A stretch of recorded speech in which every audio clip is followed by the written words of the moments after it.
Hello students, how are you all? This is Dr. Hamza. Hope so all of you are fine and happy. Welcome to my YouTube channel, Biology in Seconds.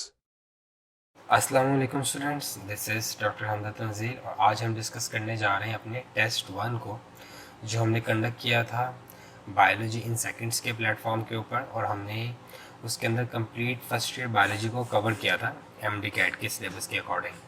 तो आज हमने उस test 1 के जो MCQs थे उनकी discussion करनी है, उस एमसीक्यूज़ के राइट आंसर्स कौन से थे और उसके पीछे क्या लॉजिक्स थी, क्या जस्टिफिकेशन थी, आप लोगों को कुछ रिजर्वेशन थी कि इसका ये आंसर नहीं ये होना चाहिए। तो अब हम डिटेल्ड में उसके आंसर्स को डिस्कस करेंगे स्टूडेंट्स। सबसे पहला एमसीक्यूज़ आपको अपनी स्क्रीन पर नज़र आ रहा है, which of the following is incorrect about viruses. अब इस स्टेटमेंट के अंदर जो सबसे की वर्ड है वो इनकरेक्ट है और वायरसेस है। मतलब इन चार स्टेटमेंट में से कोई एक ऐसी स्टेटमेंट है जो कि वायरसेस के बारे में ठीक नहीं है। ऑप्शन ए है वायरसेस आर इंट्रासेलुलर पैरासाइट्स। ये बात तो हम जानते हैं कि वायरसेस हमेशा इंट्रासेलुलर पैरासाइट्स ही होते हैं, मतलब वायरसेस सिर्फ लिविंग होस्ट की बॉडी में रहते हैं और वहीं पे रेप्लिकेट करते हैं। आउटसाइड द होस्ट ये एक तरह के नॉन लिविंग कंसीडर्ड होते हैं। तो इसलिए ये स्टेटमेंट तो बिल्कुल ठीक है कि viruses are intracellular parasite. Second, viruses can not attack upon prokaryotes. कह रहे कि वायरसेस जो है ये प्रोकैरियोट्स पे अटैक नहीं करते, ये बैक्टीरिया पे अटैक नहीं करते। तो स्टूडेंट ये ऑप्शन गलत लग रही है क्योंकि आपने बैक्टीरियोफेज का नाम पढ़ा हुआ है और आपने पढ़ा था कि बैक्टीरियोफेज वो वायरसेस होते हैं जो कि किस पे अटैक करते हैं, बैक्टीरिया पे अटैक करते हैं। और बैक्टीरिया हमारे पास क्या होता है, प्रोकैरियोट। जबकि ये स्टेटमेंट कह रही है कि viruses can not attack upon prokaryotes, तो इस लिहाज से ये स्टेटमेंट गलत है। दूसरे और ऑप्शंस भी देख लेते हैं। Viruses contain genetic information and have a capsid protein code. ये बात बिल्कुल ठीक है कि वायरसेस के पास अपना एक न्यूक्लिक एसिड होता है और उसके अराउंड एक प्रोटीन कोड होता है। एंड ऑप्शन डी है viruses can not survive without a host, कि वायरसेस जो है ये होस्ट के बगैर सर्वाइव नहीं कर सकते। ये बात अभी हमने ऊपर ऑप्शन ए में की है कि वायरसेस लिविंग होस्ट की ही बॉडी में रहते हैं और वहीं पे अपने आप को रेप्लिकेट करते हैं। जब ये होस्ट की बॉडी से बाहर आते हैं तो ये एक तरह के नॉन लिविंग कंसीडर्ड होते हैं। तो इस लिहाज से जो चार ऑप्शन हमने पढ़ी इनमें जो ऑप्शन बी है बीटा कि viruses can not attack upon prokaryotes, ये ऑप्शन वायरसेस के बारे में गलत है। इसकी जस्टिफिकेशन क्या है, इसकी जस्टिफिकेशन बैक्टीरियोफेज है, क्योंकि आपने पढ़ा कि बैक्टीरियोफेज वो वायरसेस होते हैं जो किस पे अटैक करते हैं, बैक्टीरिया पे अटैक करते हैं और उन्हें इंजेस्ट करते हैं। होप सो ऑप्शन 1 आपको क्लियर हो गया होगा। क्वेश्चन नंबर 2 है, which of the following virus has complex capsid that consist of polyhedral tail and helical tail। कह रहे कि इनमें से ऐसा कौन सा वायरस है जिसका जो हेड होता है वो पॉलीहेड्रल होता है और कॉम्प्लेक्स कैप्सिड से बना होता है और इसकी जो टेल होती है वो हेलिकल होती है। तो इससे एक बात तो हमें समझ आ रही है कि ये किसी ऐसे वायरस की बात कर रहा है जिसका हेड और टेल है, जिसकी क्या है, हेड है और क्या है, टेल है। अब हमने पढ़ा था कि ऐसे वायरसेस जिनकी हेड और टेल होती है उसे टैडपोल वायरसेस कहते हैं। अब हम ये देखते हैं कि वहाँ पर जो ऑप्शंस गिवन है इनमें से कौन सा टैडपोल वायरस है। ऑप्शन ए है इन्फ्लुएंजा वायरस, ऑप्शन बी है हर्पेस वायरस, ऑप्शन सी है बैक्टीरियोफेजिस एंड ऑप्शन डी है ह्यूमन इम्यूनोडेफिशिएंसी वायरस। तो स्टूडेंट्स हम जानते हैं कि जो बैक्टीरियोफेजिस है, अपने बैक्टीरियोफेजिस के बारे में पढ़ा हुआ है कि बैक्टीरियोफेजिस होते हैं ये टैडपोल वायरसेस होते हैं। टैडपोल वायरसेस से मुराद इनकी हेड होती है और टेल होती है। और हमने ये भी पढ़ा था कि बैक्टीरियोफेज का जो हेड होता है ये पॉलीहेड्रल होता है और कॉम्प्लेक्स कैप्सिड से बना होता है, और जबकि इसकी जो टेल होती है वो क्या होती है, हेलिकल होती है। तो इस लिहाज से जो ऑप्शन सी है बैक्टीरियोफेजिस, ये हमारे पास क्या होगा, करेक्ट आंसर होगा। क्वेश्चन नंबर 3 है, to reduce 1 molecule of oxygen dash electrons must be passed through the electron transport chain and dash molecules of NADH are oxidized। हमें पता है कि स्टूडेंट्स एक मॉलिक्यूल जो होता है ऑक्सीजन का, उसे क्या करने के लिए, उसे रिड्यूस करने के लिए हमारे पास 4 इलेक्ट्रॉन्स जो होते हैं ये इलेक्ट्रॉन ट्रांसपोर्ट चेन में से पास करते हैं। एटलीस्ट कितने, 4 इलेक्ट्रॉन्स पास करेंगे कहाँ से, इलेक्ट्रॉन ट्रांसपोर्ट चेन से 1 ऑक्सीजन के मॉलिक्यूल को क्या करने के लिए, रिड्यूस करने के लिए। और अगर हम NADH के मॉलिक्यूल्स की बात करें कि NADH के मॉलिक्यूल्स कितने ऑक्सीडाइज होंगे, तो वो 2 NADH के मॉलिक्यूल्स क्या होते हैं, ऑक्सीडाइज्ड होते हैं। मतलब एक मॉलिक्यूल ऑफ ऑक्सीजन को रिड्यूस करने के लिए 4 इलेक्ट्रॉन्स पास करते हैं कहाँ से, इलेक्ट्रॉन ट्रांसपोर्ट चेन से। और कितने मॉलिक्यूल्स ऑफ NaDH ऑक्सीडाइज होते हैं, 2 मॉलिक्यूल्स NaDH के क्या होते हैं, ऑक्सीडाइज्ड होते हैं। तो यहाँ पे ऑप्शंस क्या है, 1 and 1, ऑप्शन बी है 4 and 4, ऑप्शन सी है 1 and 2 एंड ऑप्शन डी है 4 and 2। तो हम जानते हैं स्टूडेंट्स के 1 मॉलिक्यूल ऑफ ऑक्सीजन को रिड्यूस अगर हमने करना है और उसको वाटर बनाना है तो हमारे पास 4 इलेक्ट्रॉन्स पास करेंगे कहाँ से, इलेक्ट्रॉन ट्रांसपोर्ट चेन के ऊपर से। और कितने मॉलिक्यूल ऑफ NaDH ऑक्सीडाइज्ड होंगे, हमारे पास 2 मॉलिक्यूल्स ऑफ NaDH के होंगे ऑक्सीडाइज, क्योंकि जब 2 मॉलिक्यूल्स ऑफ NaDH ऑक्सीडाइज होंगे तभी 4 इलेक्ट्रॉन्स रिलीज होंगे और वो 4 इलेक्ट्रॉन्स पास करेंगे इलेक्ट्रॉन ट्रांसपोर्ट चेन्स के ऊपर से, और जिसकी वजह से O2 रिड्यूस्ड होगा और क्या बनेगा, वाटर मॉलिक्यूल बनेगा। तो ऑप्शन डी जो है ये हमारे पास क्या है, करेक्ट आंसर। क्वेश्चन नंबर 4 है, which of the following is the correct pathway of alcoholic fermentation. आप कह रहे हैं कि जो एल्कोहलिक फर्मेंटेशन है उसका करेक्ट पाथवे कौन सा है। Option A glycolysis reduction, option B glycolysis reduction decarboxylation, option C glycolysis decarboxylation reduction and option D glycolysis link reaction Krebs cycle electron transport chain. तो स्टूडेंट्स हम जानते हैं कि अल्कोहलिक फर्मेंटेशन में क्या होता है कि जो पायरुवेट होता है, पायरुवेट की सबसे पहले डीकार्बोक्सिलेशन होती है, जिसके बाद वो हमारे पास क्या बनता है, एसिटल्डिहाइड। फिर उस एसिटल्डिहाइड की रिडक्शन होती है जिसके रिजल्ट में वो क्या बन जाता है, इथाइल अल्कोहल बन जाता है। ठीक है, तो इसलिए ऐसे अगर हम देखा जाए ऑप्शन सी जो है कि पहले ग्लाइकोलाइसिस होगी, ग्लूकोज से पायरुविक एसिड बनेगा, फिर उस पायरुविक एसिड की डीकार्बोक्सिलेशन होगी जिसके बाद वो क्या बनेगा, एसिटल्डिहाइड बनेगा। फिर एसिटल्डिहाइड बनने के बाद उसकी क्या होगी, रिडक्शन होगी, जिसके बाद वो क्या बन जाएगा, एथानॉल बन जाएगा। तो इसलिए ऐसे जो ऑप्शन सी ये स्टूडेंट्स ये हमारे पास क्या होगा, करेक्ट आंसर होगा। क्वेश्चन नंबर 5 है, the tertiary structure of protein indicates is. कह रहे हैं कि जो टर्शरी स्ट्रक्चर होता है प्रोटीन का वो क्या इंडिकेट करता है। Option A chemical functions, option B biological function, option C physical appearance and option D characteristics. तो अगर हम बात करें स्टूडेंट्स टर्शरी स्ट्रक्चर की, तो हमने पढ़ा था कि जो टर्शरी स्ट्रक्चर प्रोटीन का जो होता है वो ग्लोबुलर प्रोटीन्स को प्रेजेंट कर रहा होता है। मतलब जो ग्लोबुलर प्रोटीन्स होती हैं उनके अंदर प्रोटीन का टर्शरी स्ट्रक्चर होता है। तो अगर हम देखा जाए तो इस लिहाज से जो टर्शरी स्ट्रक्चर ऑफ प्रोटीन है ये किसी भी प्रोटीन्स की फिजिकल अपीयरेंस को इंडिकेट करता है। मतलब अगर किसी प्रोटीन के अंदर सेकेंडरी स्ट्रक्चर पाया जाता है तो वो फाइब्रस प्रोटीन होती है, लेकिन अगर किसी प्रोटीन के अंदर टर्शरी स्ट्रक्चर पाया जाता है तो इट्स मीन वो ग्लोबुलर प्रोटीन है। तो इट्स का मतलब ये हुआ कि जो टर्शरी स्ट्रक्चर प्रोटीन है वो इंडिकेट कर रहा होता है उसकी किस चीज़ को, फिजिकल अपीयरेंस को। तो ऑप्शन सी जो है हमारे पास ये यहाँ पे क्या होगा, करेक्ट आंसर होगा, क्योंकि टर्शरी स्ट्रक्चर किस तरह की फिजिकल अपीयरेंस को इंडिकेट करता है, ग्लोबुलर शेप को अपीयरेंस कर रहा होता है। क्वेश्चन नंबर 6 है, the temporary storage of energy in the human bodies. अब यहाँ पे इसने टेम्परेरी स्टोरेज ऑफ एनर्जी की बात की है। Temporary storage of energy in human body, option A cellulose, option B glycogen, option C ATP and option D fats.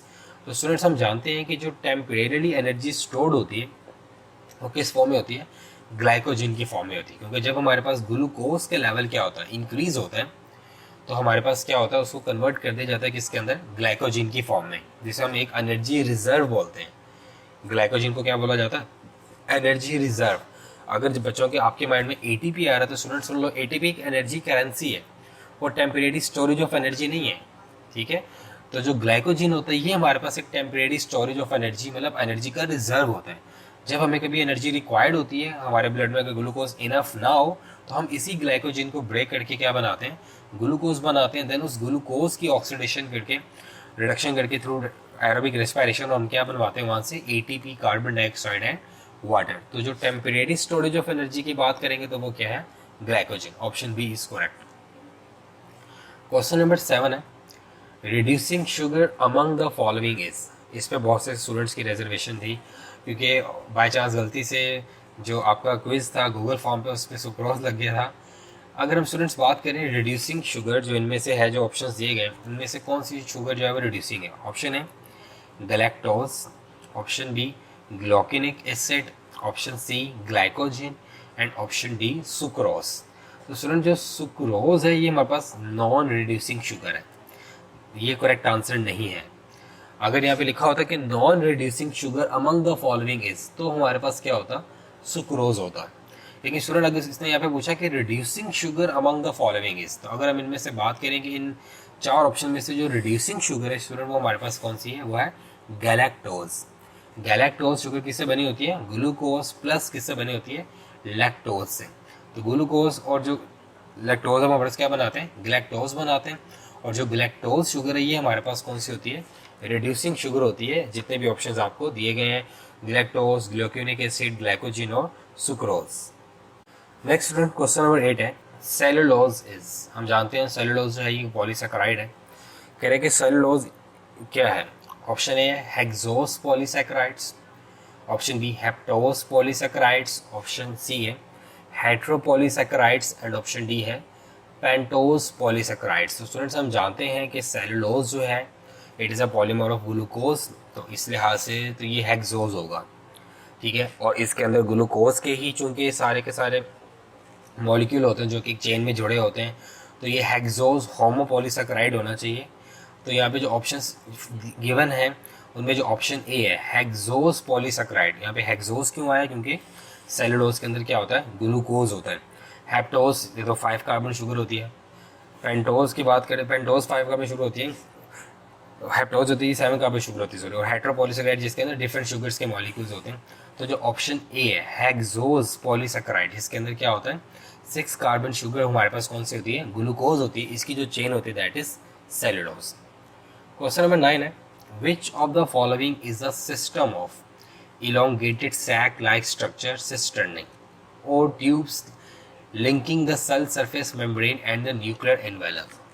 कह रहे कि इनमें से ऐसा कौन सा स्ट्रक्चर है जो कि सैक लाइक होता है, ठीक है, जिसे हम सिस्टर्नी बोलते हैं, और वो सेल मेम्ब्रेन से लेकर न्यूक्लियर मेम्ब्रेन तक होता है। मतलब उसकी जो लाइनिंग होती है वो एक तरफ से सेल मेम्ब्रेन को टच करी होती है और एक तरफ से न्यूक्लियर मेम्ब्रेन को टच करी होती है। तो स्टूडेंट्स हम लोगों ने ये बात पढ़ी थी कि एक नेटवर्क ऑफ चैनल्स होता है जो कि न्यूक्लियर मेम्ब्रेन से लेकर प्लाज्मा मेम्ब्रेन तक स्प्रेड हुआ होता है, that is called endoplasmic reticulum. तो यहाँ पे ऑप्शंस क्या क्या है, microtubules, endoplasmic reticulum, Golgi complex या माइक्रोफिलामेंट्स। तो स्टूडेंट्स हम जानते हैं यहाँ पे जो ऑप्शन बी है एंडोप्लाज्मिक रेटिकुलम, ये हमारे पास करेक्ट आंसर है, क्योंकि यही वो नेटवर्क ऑफ ट्यूब्यूल्स है जो कि कहाँ से कहाँ तक होता है, न्यूक्लियर मेम्ब्रेन से लेकर प्लाज्मा मेम्ब्रेन तक क्या होता है, स्प्रेड होता है। क्वेश्चन नंबर 10 है, which one of the following can easily pass through plasma membrane. कह रहे कि इनमें से ऐसा कौन सा स्ट्रक्चर है जो कि प्लाज्मा मेम्ब्रेन से ईजिली पास कर जाता है। Option A fat soluble substances, option B proteins, option C highly charged materials and option D polysaccharides. तो स्टूडेंट्स हम जानते हैं कि जो सेल मेम्ब्रेन है ये हमारे पास लिपिड्स बायलेयर सी है इन विच प्रोटीन्स आर एम्बेडेड। तो हम जानते हैं कि जो लिपिड सॉल्युबल सब्सटेंसेस होते हैं they can easily pass through plasma membrane, क्योंकि ज़्यादातर जो हमारे पास सेल मेम्ब्रेन होती है ये हमारे पास क्या होती है, लिपिड्स बायलेयर का एक सी होती है, इसलिए वो सब्सटेंसेस जो कि फैट सॉल्युबल होते हैं they can easily pass through plasma membrane. तो इस लिहाज से जो ऑप्शन ए होगा हमारे पास वो क्या होगा, करेक्ट आंसर होगा। क्वेश्चन नंबर 11 है, carbon dioxide passes through plasma membrane of cells by. कह रहे हैं कि जो कार्बन डाइऑक्साइड होती है ये प्लाज्मा मेम्ब्रेन से पास होती है किस प्रोसेस के through. Option A active transport, option B phagocytosis, option C facilitated diffusion and option D simple diffusion. तो स्टूडेंट्स एक कॉन्सेप्ट या लॉजिक आपने याद रखनी है कि जितनी भी गैसेज होती हैं वो through simple diffusion plasma membrane के अक्रॉस क्या करती हैं, मूव करती हैं। तो यहाँ पे जो राइट आंसर होगा वो हमारे पास क्या होगा, option D that is simple diffusion, क्योंकि गैसेस को किसी भी एक्टिव ट्रांसपोर्ट की, फेगोसाइटोसिस की या फैसिलिटेटेड डिफ्यूजन की जरूरत नहीं है। They simply diffuse from high concentrated area to low concentrated area across the cell और plasma membrane. Option D is correct. Question number 12 है, विच फीचर आइडेंटिफाई ड्यूटेरोस्टॉम्स। कह रहे कि इनमें से कौन सा ऐसा फीचर है जो कि ड्यूटेरोस्टॉम्स को आइडेंटिफाई कर रहा है। तो स्टूडेंट्स आपने चैप्टर नंबर 10 किंगडम एनिमिलिया में प्रोटीरोस्टोमिया और ड्यूटेरोस्टोमियस की फीचर्स पढ़े हुए हैं। जो प्रोटीरोस्टोम्स होते हैं और जो ड्यूटेरोस्टोम्स होते हैं उनके डिस्टिंक्ट फीचर्स आपकी बुक में टेबल की फॉर्म में लिखे हुए हैं चैप्टर नंबर 10 किंगडम एनिमिलिया में। अब हम देखते हैं कि इनमें से कौन सा जो फीचर है वो ड्यूटेरोस्टोम्स का। Option A blastopore makes the mouth, no, ये प्रोटियोस्टॉम्स के। जाइगोट डिवाइड स्पाइरली, ये भी प्रोटियोस्टॉम्स के। Mesoderm forms from the developing gut, yes, कि जो ड्यूटेरोस्टोम्स होती है इनकी जो मेसोडर्म होती है वो किससे, वो क्या बनाती है, वो गट बनाती है। And option D, fate of each blastomere is predetermined, नहीं। तो जो ऑप्शन सी है, mesoderm forms from the developing gut, ये हमारे पास क्या है, करेक्ट आंसर है। ये आइडेंटिफाइंग फीचर है किसका, ड्यूटेरोस्टोम्स का। तो option C is correct. Question number 13 है, what is correct about triploblastic animals. कह रहे कि इनमें से कौन सी चीज करेक्ट है about triploblastic animal. Option A, they all show bilateral symmetry. Option B, they show radial as well as bilateral symmetry. Option C, they are all protostomes. Option D, they are all deuterostomes. तो student जो ट्रिप्लोब्लास्टी के बारे में ठीक बात है वो ये है कि दे ऑल शो बायलेटरल सिमेट्री, कि जितने भी हमारे पास क्या होते हैं ट्रिप्लोब्लास्टिक एनिमल्स होते हैं ये बायलेटरल सिमेट्री को शो करते हैं, क्योंकि जो रेडियल सिमेट्री होती है वो डिप्लोब्लास्टिक एनिमल्स के अंदर होती है, क्योंकि डिप्लोब्लास्टिक जो हमारे पास रेडियल सिमेट्री है उसके अंदर ये बात क्लियरली मेंशन है कि डिप्लोब्लास्टिक एनिमल्स जो होते हैं वो रेडियल सिमेट्री रखते हैं, ठीक है। तो इस लिहाज से हमारे पास जो ट्रिप्लोब्लास्टिक एनिमल्स होते हैं उनके अंदर बायलेटरल सिमेट्री होती है। तो इस लिहाज से जो ऑप्शन ए है that is correct. Question number 14 है, what is correct about the active site of an enzyme, मतलब एंजाइम की एक्टिव साइट के बारे में क्या बात ठीक है। ऑप्शन ए हमारे पास है, it detaches itself from the product after catalysis, ये अपने आप को अलग कर लेती है प्रोडक्ट से जब कैटालाइसिस हो जाती है।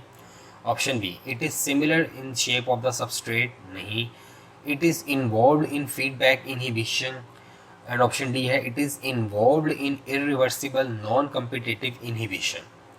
तो स्टूडेंट जो ऑप्शन ए है that is correct statement about the active site of an enzyme. How, क्योंकि स्टूडेंट आपको पता है कि जब भी एंजाइम के एक्टिव साइट के साथ आके क्या जुड़ता है सबस्ट्रेट, तो क्या बनता है enzyme substrate complex.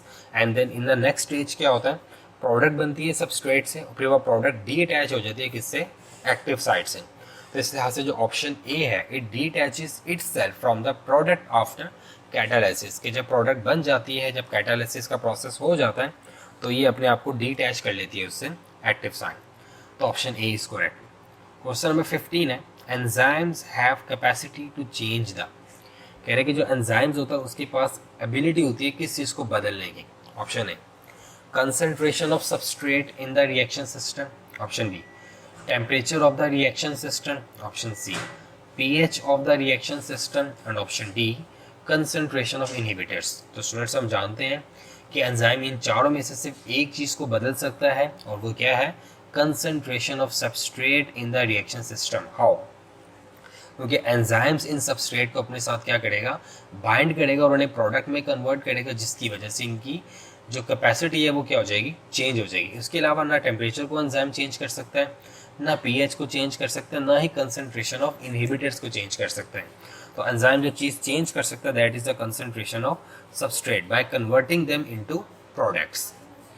Question number 16 है, which of the following enzyme is absent in pancreatic juice. कह रहे कि इनमें से ऐसा कौन सा एंजाइम है जो कि एब्सेंट होता है पैंक्रियाटिक जूस के अंदर। अब पैंक्रियाटिक जूस स्टूडेंट्स आप जानते हो कि जो पैंक्रियाज से आता है, पैंक्रियाज के एक्सोक्राइन पोर्शन से आता है और ये ड्यूडिनम में आता है थ्रू पैंक्रियाटिक डक्ट।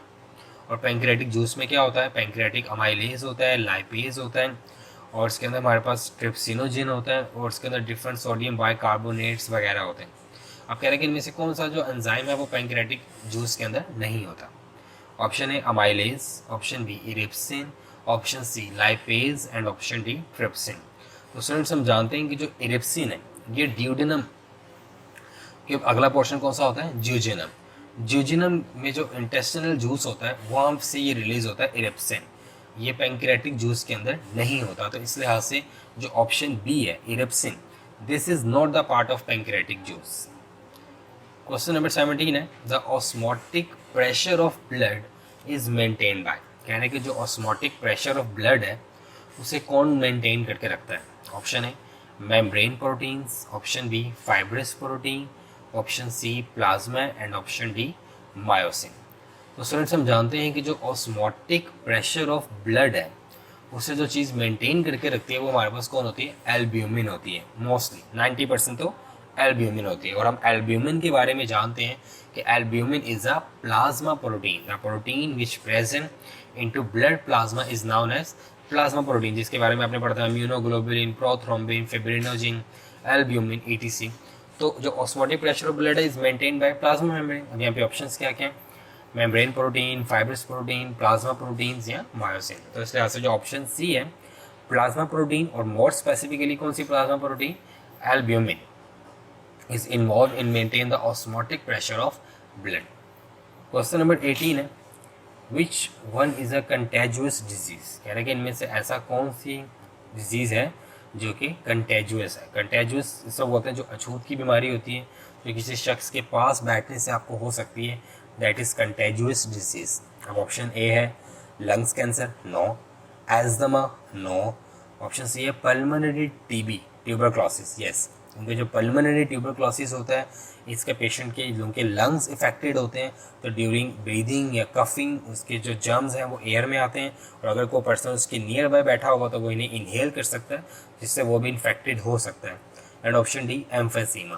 तो इन चारों ऑप्शन में से जो कंटेजुअस डिजीज है दैट इज पल्मोनरी टीबी, सी।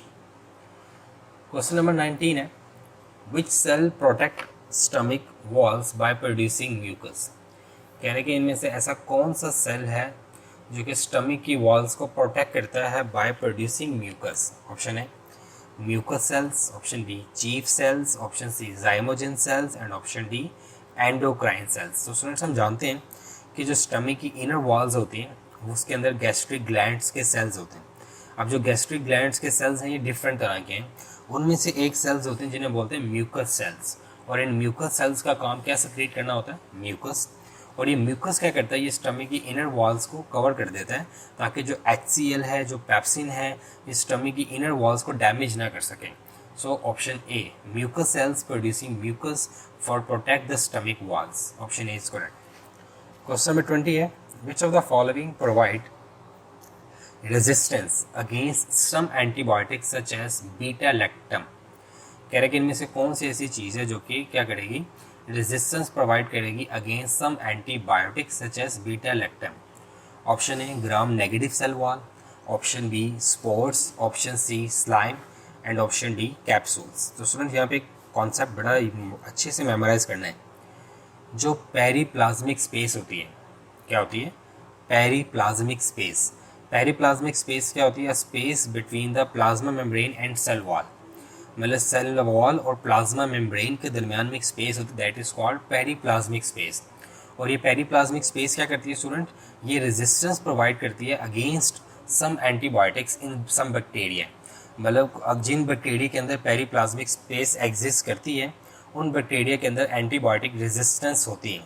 एक स्ट्रक्चर अलग से भी आपने पढ़ा था प्लाज्मिड, कि वो भी एंटीबायोटिक रेजिस्टेंस प्रोवाइड करता है, यस। लेकिन पेरीप्लाज्मिक स्पेस भी एंटीबायोटिक रेजिस्टेंस प्रोवाइड करती है। और आपने जब ग्राम पॉजिटिव और ग्राम नेगेटिव का डिफरेंस पढ़ा था तो आपने ये पढ़ा था कि जो ग्राम नेगेटिव की सेल वॉल वाले बैक्टीरिया होते हैं उन सभी के अंदर पेरीप्लाज्मिक स्पेस एग्जिस्ट करती है। तो इस लिहाज से जो ग्राम नेगेटिव सेल वॉल वाले बैक्टीरिया होंगे उनके अंदर क्या होगी, उनको क्या मिल सकता है, उनको रेजिस्टेंस मिल सकती है अगेंस्ट सम एंटीबायोटिक। यहाँ पे ऑप्शंस क्या क्या हैं, gram negative cell wall, spores, slime, capsule. Spores, slimes और कैप्सूल की बात करें तो ये तीनों ही रेजिस्टेंस प्रोवाइड नहीं करते अगेंस्ट एंटीबायोटिक। जो चीज़ अगेंस्ट एंटीबायोटिक रेजिस्टेंस प्रोवाइड कर सकती है दैट इज पेरीप्लाज्मिक स्पेस और प्लाज्मिड।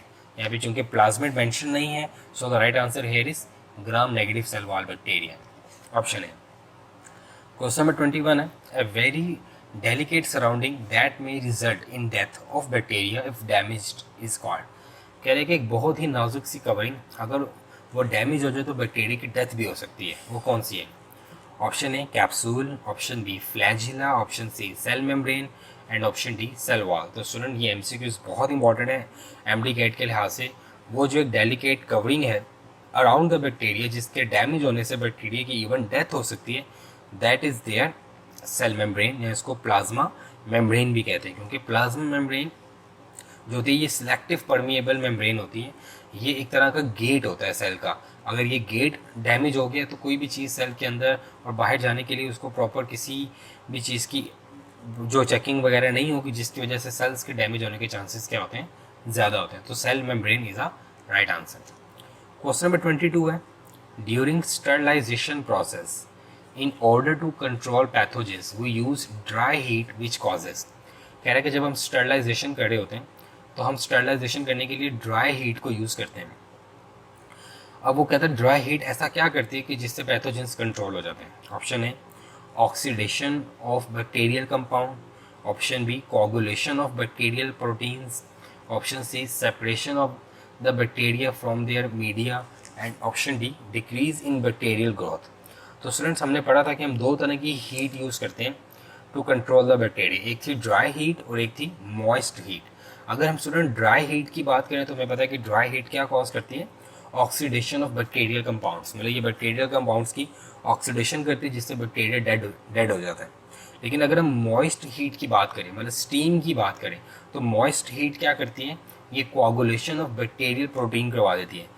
जब बैक्टीरियल प्रोटीन की कोआगुलेशन हो जाती है तो बैक्टीरिया अपने आप को रिप्रोड्यूस नहीं कर पाता और वैसे एनवायरनमेंट में अच्छे से एडजस्ट नहीं हो पाता, जिससे उसकी डेथ हो जाती है। तो option A is correct according to dry heat. Question number 23 है, viruses are entirely different from bacteria because.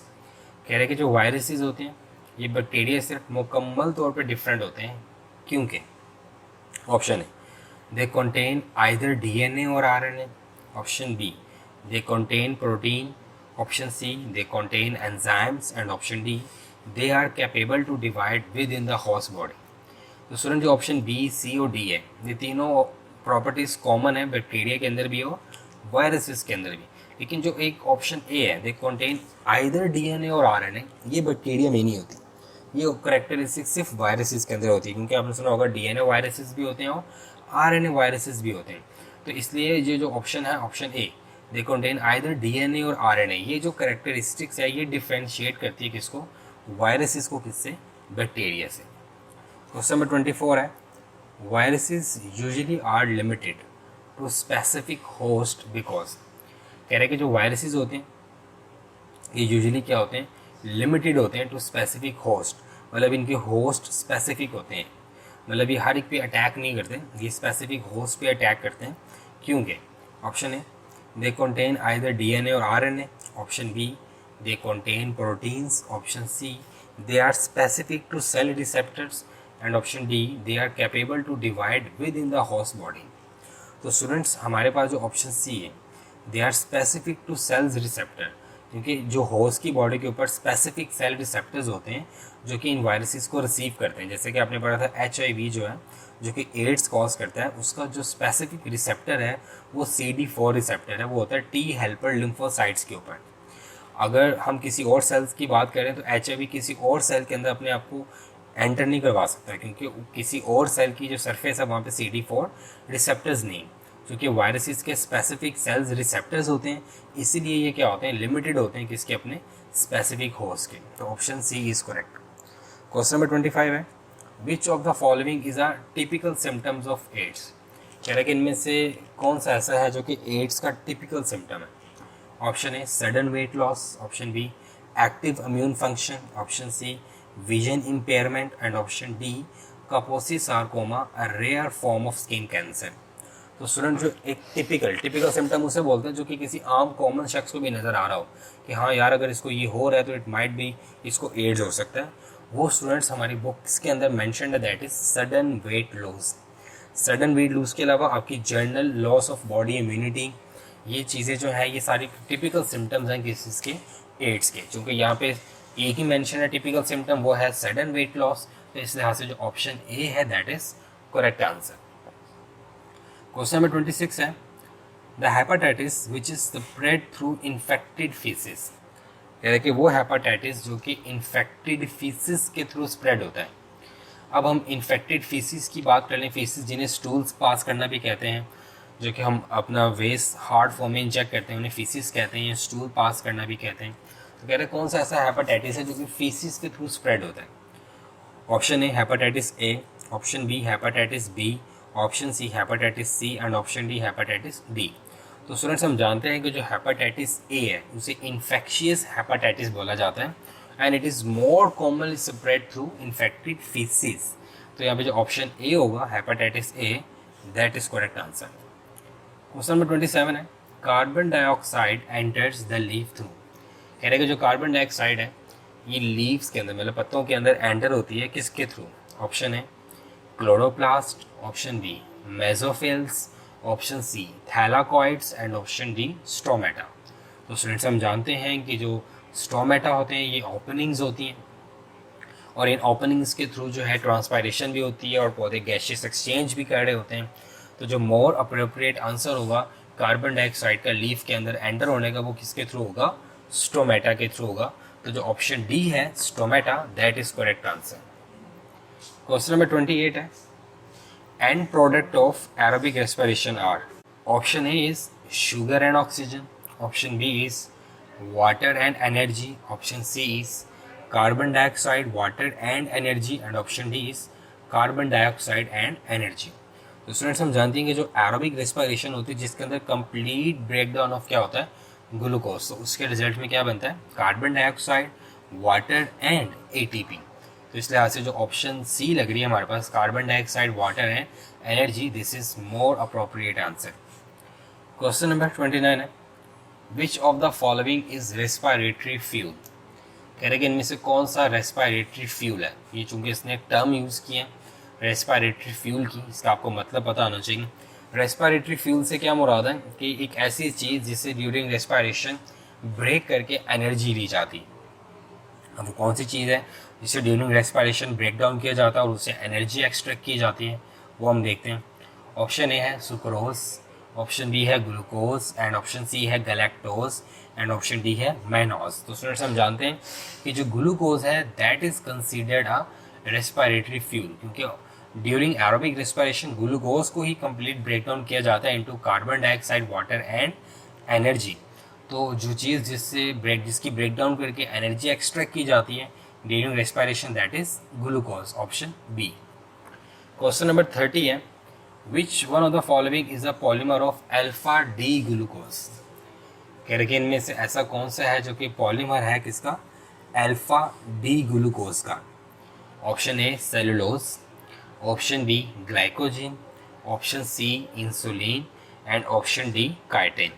तो स्टूडेंट्स हम जानते हैं कि जो polymers of alpha D glucose है मतलब अल्फा डी ग्लूकोज की जो चेन है वो क्या बनाती है हमारे पास? Is glycogen, option B is correct answer है। क्वेश्चन नंबर 31 है, which of the following is the most abundant biomolecule in human body. कह रहे हैं कि इनमें से ऐसा कौन सा मॉलिक्यूल है जो कि मोस्ट अबंडेंट है और ह्यूमन बॉडी के अंदर पाया जाता है? ऑप्शन ए है एंजाइम्स, ऑप्शन बी है लिपिड्स, ऑप्शन सी है वाटर एंड ऑप्शन डी है प्रोटीन्स। तो सुन यहाँ पे उसने ऑर्गेनिक या इनऑर्गेनिक की कोई कंडीशन नहीं रखी, उसने सिंपल आपसे पूछा है कि ऐसा कौन सा मॉलिक्यूल है जो कि मोस्ट अबंडेंटली पाया जाता है ह्यूमन बॉडी के अंदर। तो स्टूडेंट वी ऑल नाउ कि हमारे पास जो वाटर है ये एक ऐसा बायो मॉलिक्यूल है जो कि सबसे अबंडेंटली एग्जिस्ट करता है किसके अंदर? In human bodies. तो option C is correct. Question number 32 है, which of the following is true about glucose and fructose. कह रहे कि इनमें से कौन सी बात बिल्कुल दुरुस्त है ग्लूकोज और फ्रुक्टोज के बारे में? Option A have same structure formula, no. Option B have different molecular formula, no. They are building blocks of sucrose, yes, क्योंकि ग्लूकोज और फ्रुक्टोज मिलके क्या बनाते हैं? सुक्रोज। तो जो सुक्रोज का बिल्डिंग ब्लॉक है वो हमारे पास कौन है? ग्लूकोज है और कौन है? फ्रुक्टोज है। ऑप्शन डी क्या है? दे आर एल्डोहेक्सोजेस, नो, क्योंकि ग्लूकोज तो एल्डोहेक्सोज है बट फ्रुक्टोज कीटोहेक्सोज है क्योंकि इसके अंदर कीटोनिक ग्रुप होते हैं। तो इस लिहाज से जो ऑप्शन सी है they are building blocks of sucrose, that is correct answer, क्योंकि ग्लूकोज और फ्रुक्टोज मिलकर क्या बनाते हैं? सुक्रोज बनाते हैं। क्वेश्चन नंबर 33 है, if an alpha helix of a polypeptide consists of 360 amino acids, how many turns does the helix contains। हम वो कह रहे हैं कि अगर अल्फा हेलिक्स ऑफ पॉलीपेप्टाइड जो है उसके अंदर 360 अमाइनो एसिड्स हैं तो बताओ उसके अंदर कितने टर्न्स होंगे? ठीक है, मतलब एक प्रोटीन की चेन है वो अल्फा हेलिक्स, अगर हम बात करें कि वो अल्फा हेलिकली अरेंज है और उसके अंदर टोटल 360 अमाइनो एसिड्स हैं, तो बताओ उसके अंदर टोटल कितने टर्न्स होंगे, मतलब वो कितने टर्न में कॉइल्ड होगी। अगर 360 अमाइनो एसिड है तो हमें पता कि स्टूडेंट्स एक अल्फा हेलिक्स के अंदर मतलब एक जो टर्न होता है in a single alpha helix turn 3.6 amino acid, मतलब एक टर्न के अंदर 3.6 अमाइनो एसिड्स आते हैं और टोटल 360 अमाइनो एसिड्स है। अगर हम 360 अमाइनो एसिड्स को 3.6 से डिवाइड कर दें, क्योंकि जो एक टर्न होता है एक टर्न के अंदर 3.6 अमाइनो एसिड होते हैं, तो अगर 360 को हम डिवाइड करें 3.6 से तो आंसर हमारे पास क्या आता है 100 टर्न्स। तो इसका मतलब है कि वो चेन जिसके अंदर 360 अमाइनो एसिड्स हैं उसके अंदर टोटल 100 टर्न्स होंगे अल्फा हेलिक्स के। तो ऑप्शन ए यहाँ पे 3.6 टर्न्स हैं, option B 100 turns, option C 360 turns and option D none of this. तो हमारे पास जो 100 टर्न्स वाला ऑप्शन है दैट इज करेक्ट। वो कैसे, वो मैंने आपको मैथमेटिकली कैलकुलेशन समझा दिए। अब क्वेश्चन नंबर 34 है, कह रहे हैं कि insulin consist of 2 polypeptides containing 21 amino acids and 30 amino acids each, ठीक है। How many peptide bonds does the insulin contains.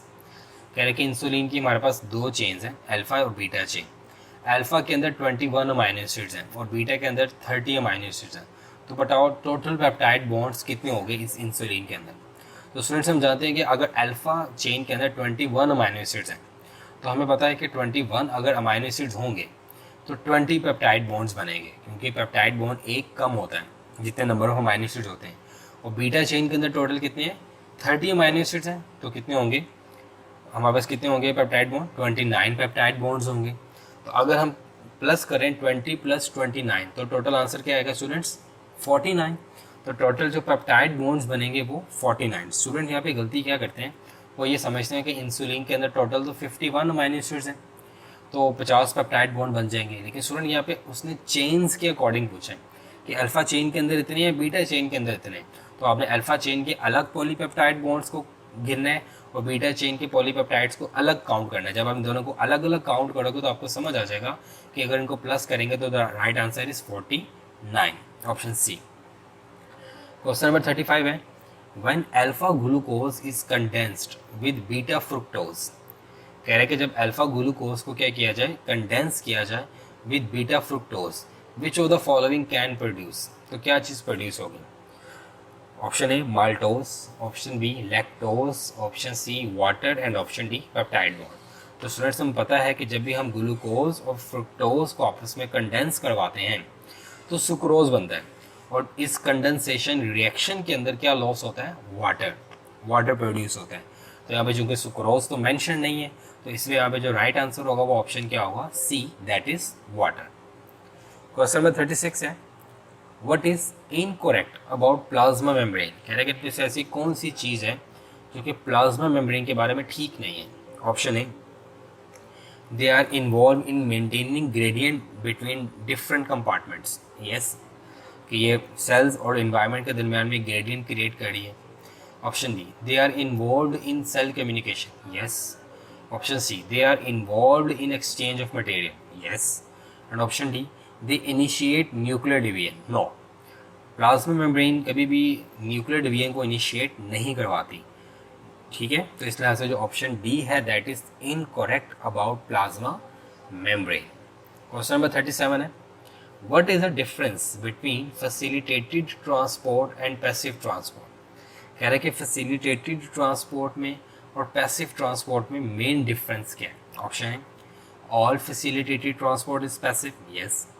All passive transport is facilitated, yes.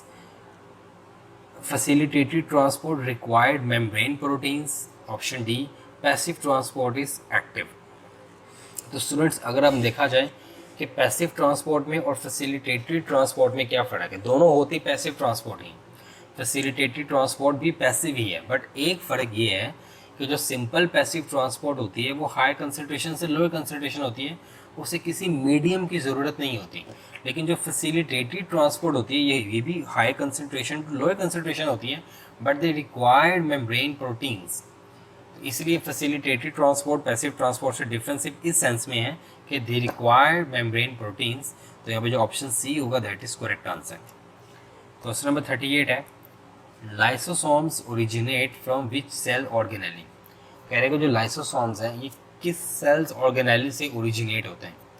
Option A rough endoplasmic reticulum, option B smooth endoplasmic reticulum, option C Golgi apparatus and option D cell membrane. तो students हम जानते हैं कि जो lysosomes होते हैं, जो primary lysosomes होते हैं, they are pinched off vesicles of Golgi complex या ऑपरेटस।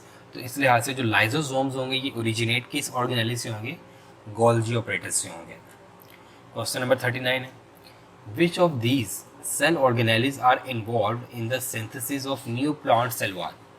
कह रहे कि इनमें से ऐसी कौन सी ऑर्गेनेली है जो कि न्यू प्लांट्स की सेल वॉल को सिंथेसिस करने में इंपॉर्टेंट रोल प्ले करती है। Option A rough endoplasmic reticulum, option B smooth endoplasmic reticulum, option C Golgi complex and option D cell membrane.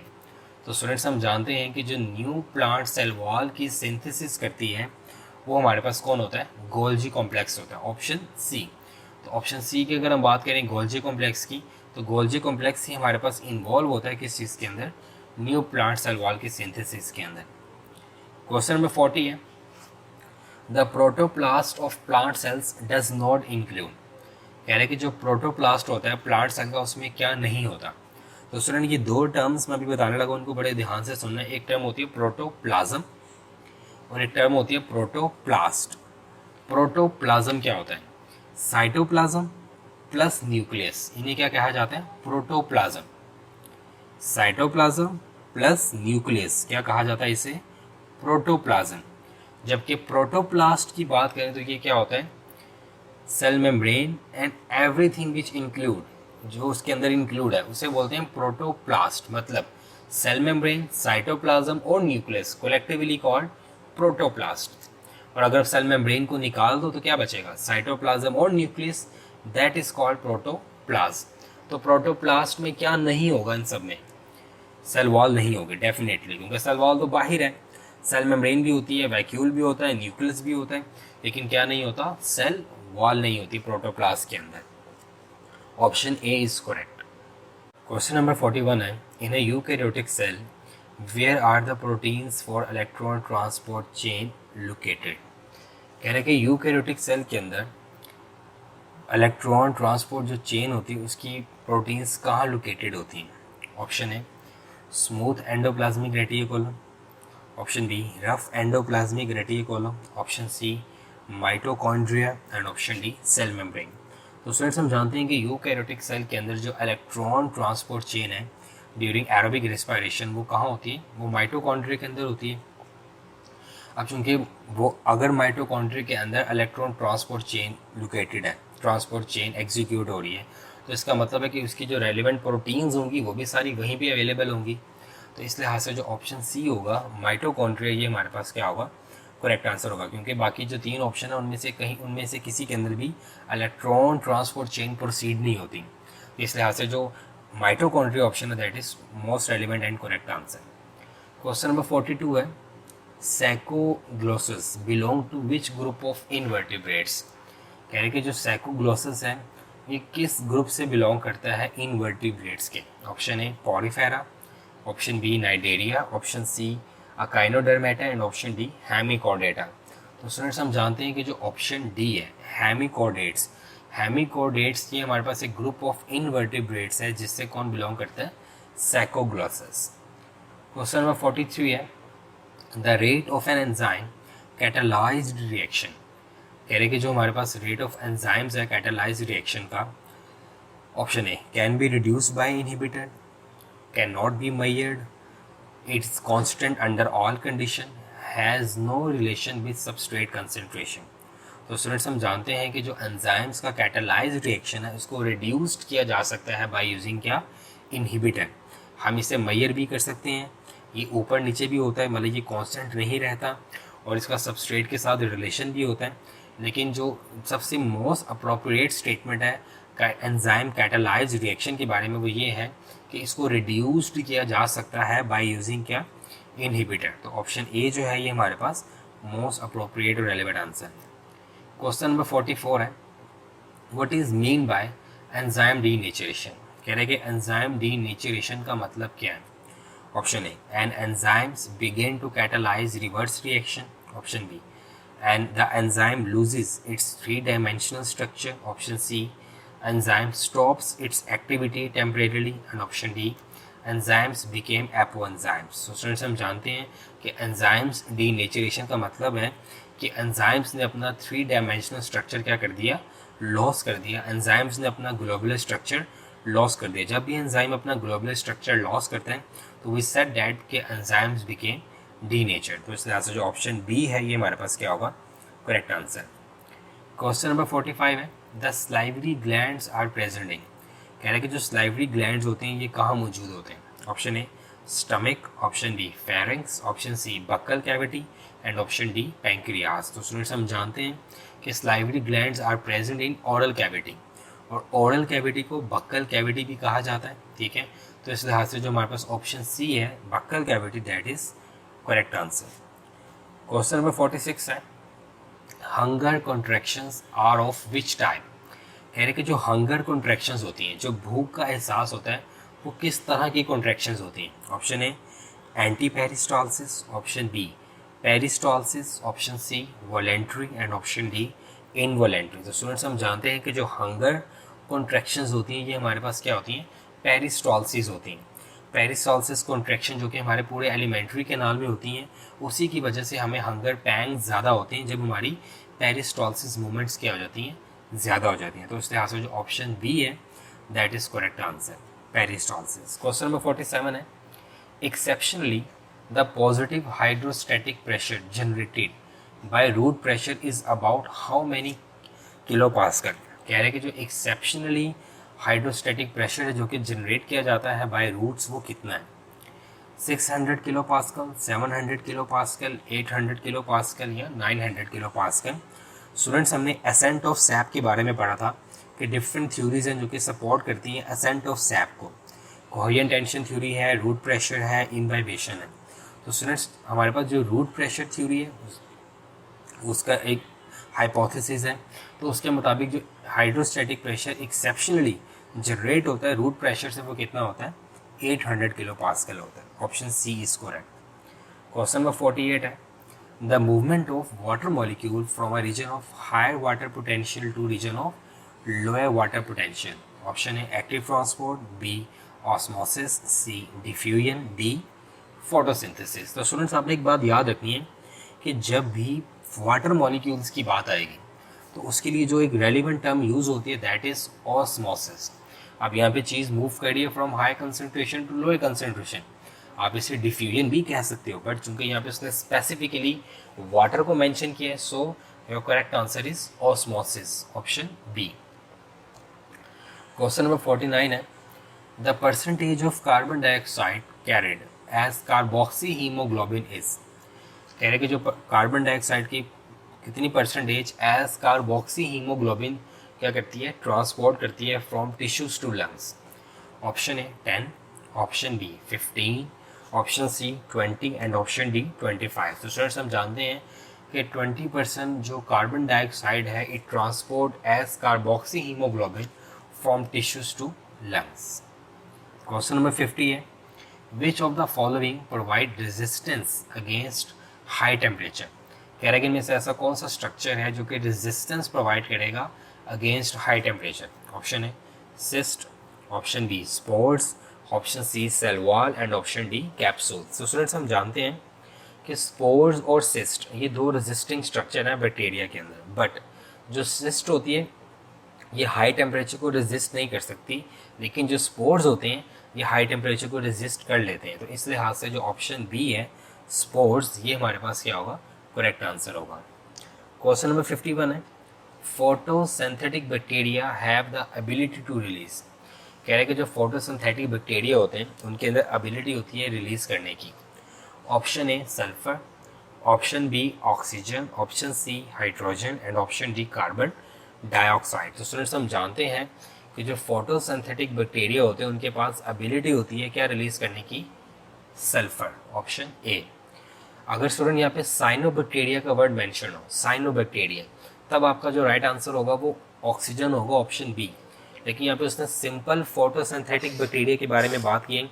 तो जो सिंपल फोटोसिंथेटिक बैक्टीरिया होते हैं उनके पास एबिलिटी होती है रिलीज करने की क्या, sulphur, not oxygen. But cyanobacteria जो होते हैं वो रिलीज करते हैं क्या, ऑक्सीजन।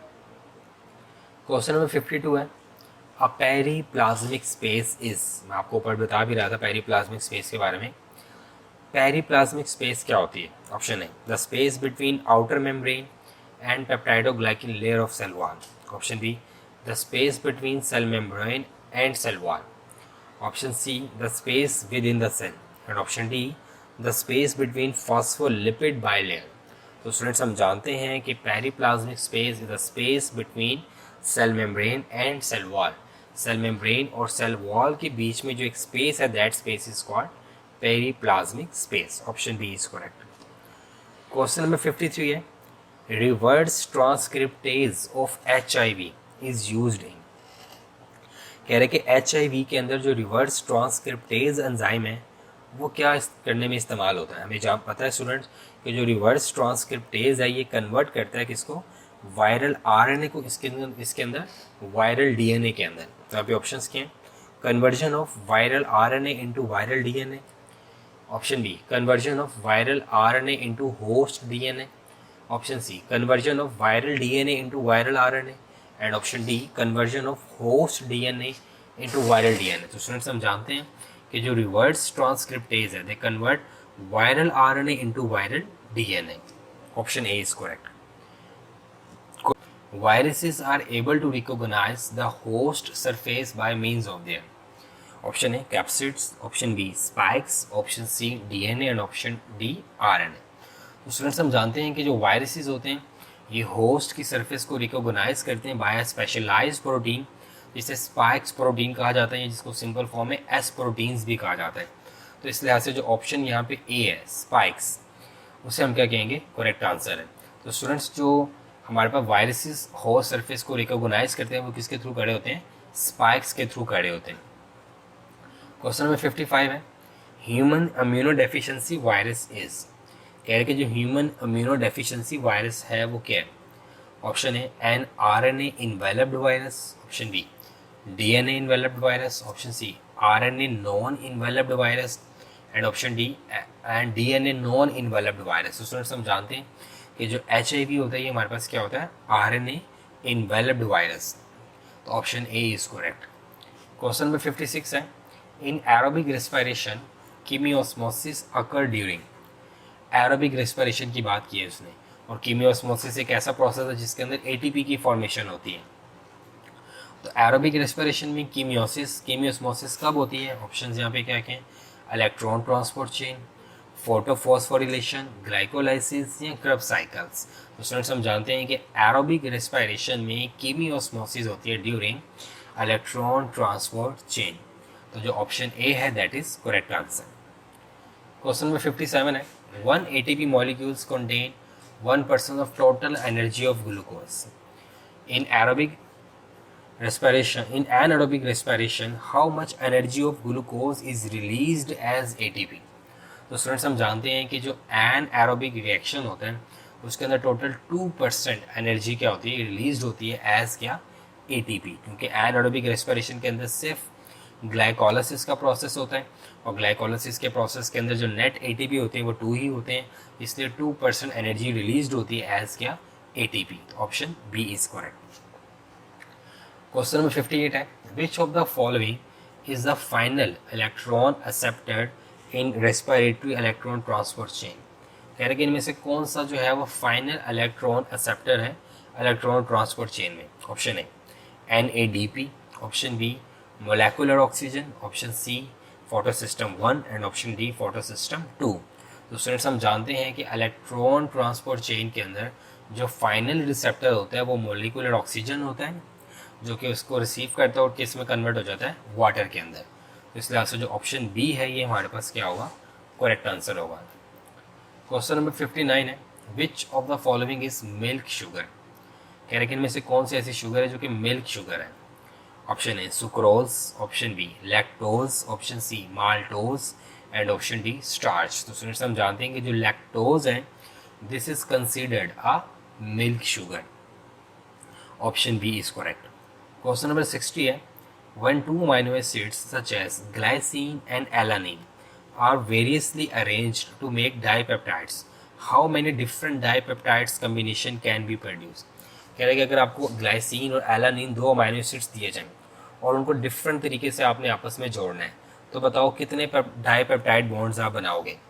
तो स्टूडेंट्स ऑप्शंस क्या क्या, 1 2 3 4। तो हम जानते हैं कि इसका जो राइट आंसर है वो स्टूडेंट्स क्या होगा, 4। हाउ? ग्लाइसिन और एलानिन दो अमाइनो एसिड हैं, हम ग्लाइसिन ग्लाइसिन का बॉन्ड बना सकते हैं, एलानिन एलानिन का बॉन्ड बना सकते हैं, ग्लाइसिन एलानिन का बॉन्ड बना सकते हैं, एलानिन ग्लाइसिन का बॉन्ड बना सकते हैं। इस लिहाज से 4 वेरियस कॉम्बिनेशंस बन सकते हैं। तो ऑप्शन डी जो है that is correct answer. Question number 61 है, the chordae tendineae are present in which chamber of heart?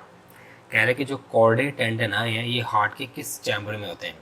Option A atrium, option B ventricles, option C both A and B, atrium and ventricle, and option D none. तो students हम जानते हैं कि जो कॉर्डे टेंडेनाई होते हैं ये प्रेजेंट होते हैं कहाँ पर, वेंट्रिकल्स के अंदर। Option B is correct. Question number 62 है, which of the following bond maintain the primary structure of protein? कह रहे कि इनमें से ऐसा कौन सा बॉन्ड है जो प्रोटीन के प्राइमरी स्ट्रक्चर को मेंटेन करता है? तो स्टूडेंट्स हम जानते हैं कि प्रोटीन का जो प्राइमरी स्ट्रक्चर होता है वो तो स्ट्रेट चेन होता है, उसको मेंटेन करने के लिए तो सिर्फ पेप्टाइड बॉन्ड्स चाहिए, कोई दूसरा बॉन्ड तो रिक्वायर्ड ही नहीं होता। इसलिए यहाँ पे ऑप्शंस क्या क्या, hydrogen bonds, peptide bonds, disulphide bonds और हाइड्रोफोबिक इंटरेक्शंस। तो आपने ये बात याद रखनी है कि प्रोटीन का प्राइमरी स्ट्रक्चर स्ट्रेट चेन होता है और इस straight chain of primary structure को मेंटेन करने के लिए सिर्फ और सिर्फ पेप्टाइड बॉन्ड्स की ज़रूरत होती है। तो option B is correct. Question number 63 है, maximum how many carbon atom does an oligosaccharides contain? कह रहे कि ओलिगोसैकेराइड्स के अंदर मैक्सिमम कितने नंबर ऑफ कार्बन एटम हो सकते हैं?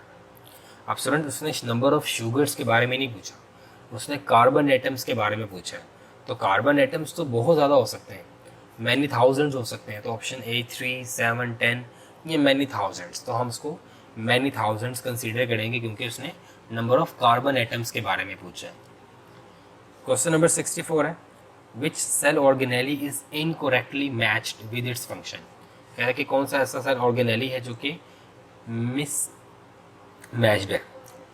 क्लोरोप्लास्ट कार्बन फिक्सेशन बिल्कुल ठीक, माइटोकॉन्ड्रिया एटीपी सिंथेसिस बिल्कुल ठीक, सेल मेम्ब्रेन सेल रिकॉग्निशन बिल्कुल ठीक, Golgi apparatus intracellular digestion wrong, क्योंकि Golgi apparatus packing of secretions करता है और उसकी ट्रांसपोर्ट करता है। ये जो इंट्रासेलुलर डाइजेशन है that is a function of lysosomes, इसलिए आपसे ऑप्शन डी जो है ये मिसमैच्ड है।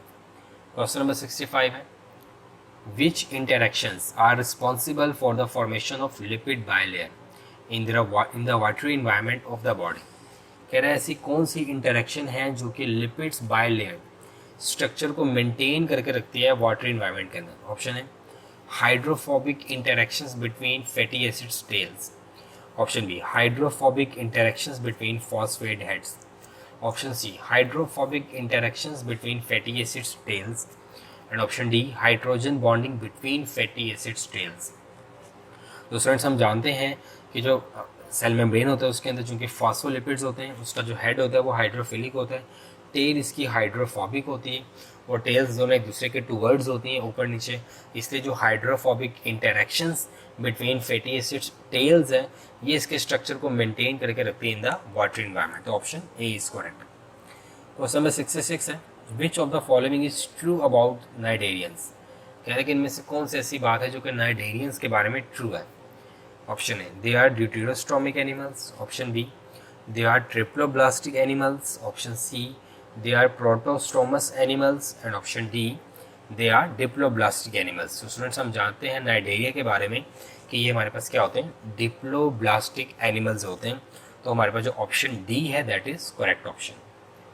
क्वेश्चन नंबर 67 है, which of the following animal phylum is include in series Deuterostomia? कह रहे कि इनमें से कौन सा एनिमल्स का ऐसा फाइलम है जो कि इंक्लूड है किसके अंदर, ड्यूटेरोस्टोमिया के सीरीज के अंदर? Option A platyhelminthes, option B annelida, option C chordata, and option D mollusca. तो स्टूडेंट इसका जो राइट आंसर है हमारे पास option C that is chordata. Chordata जो होता है ये बिलोंग करता है किससे? ड्यूटेरोस्टोमिया से।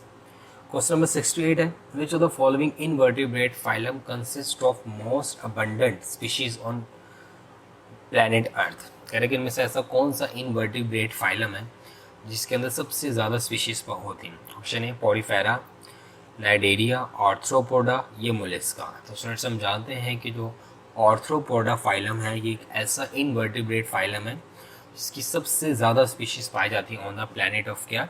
अर्थ। तो स्टूडेंट्स ये हमारा टेस्ट 1 की डिस्कशन थी। टेस्ट 2 भी इंशाल्लाह वेरी सून अपलोड किया जाएगा। और स्टूडेंट टेस्ट 1 की जो गूगल फॉर्म का जो टेस्ट की डिस्क्रिप्शन है, जो लिंक है वो मैंने इसके डिस्क्रिप्शन में शेयर कर दिया है। आप टेस्ट भी जाके अटैम्प्ट कर सकते हैं।